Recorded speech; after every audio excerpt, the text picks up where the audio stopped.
মায়ের আইবুড়ো ভাত হয়ে যাওয়ার পর আমরা প্রত্যেকেই বেরিয়ে পড়েছিলাম গঙ্গা নিমন্ত্রণ করতে। আমাদের এখানে গান্ধীঘাট আছে, ওইখানেই গিয়েছিলাম সকলে মিলে গাড়ি করে। মেসোর সাথে একটা গাড়িতে গিয়েছিলাম, আরেকটা গাড়িতে বাকিরা গিয়েছিল। এখানে গিয়ে 5 জন এও হতে হয়, তার মধ্যে আমিও হয়ে গেছি এখানে এও। আর এখানে সমস্ত কাজটা করছিল আমার মাসি আর মামি, আমার কাকিমা।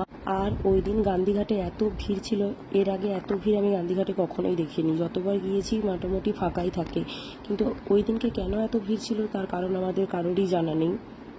এরপর এখানে গঙ্গা নিমন্ত্রণ সেরে আমরা বাড়ি ফিরে আসি প্রত্যেকে। তারপর বাড়িতে কিছু কাজ ছিল, মানে মাসির বাড়িতে কিছু কাজ ছিল, যেমন লাস্ট মোমেন্ট প্রিপারেশন, তত্ত্ব সাজানো, এগুলো কমপ্লিট করে নিচ্ছিলাম। লাস্ট মোমেন্ট কাজ চলছে এখানে, তত্ত্বসূচি লেখা, তারপর আরো ড্রাই ফ্রুট যেগুলো আছে সেইগুলো সমস্ত কিছু গোছানো চলছে। আমরা প্রচন্ড ক্লান্ত, কারণ প্রচন্ড গরম আজকে। আর আমরা একটু আগে গঙ্গা নিমন্ত্রণ করে এলাম।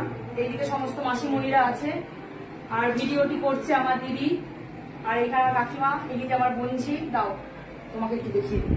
আর এই যে ইনি একটু আগে ঢপ করে উল্টে গেছিল খাট থেকে, ওটা যদি তোমাদের দেখাতে পারতাম খুব ভালো হতো, আজকে দারুণ কন্টেন্ট হতো।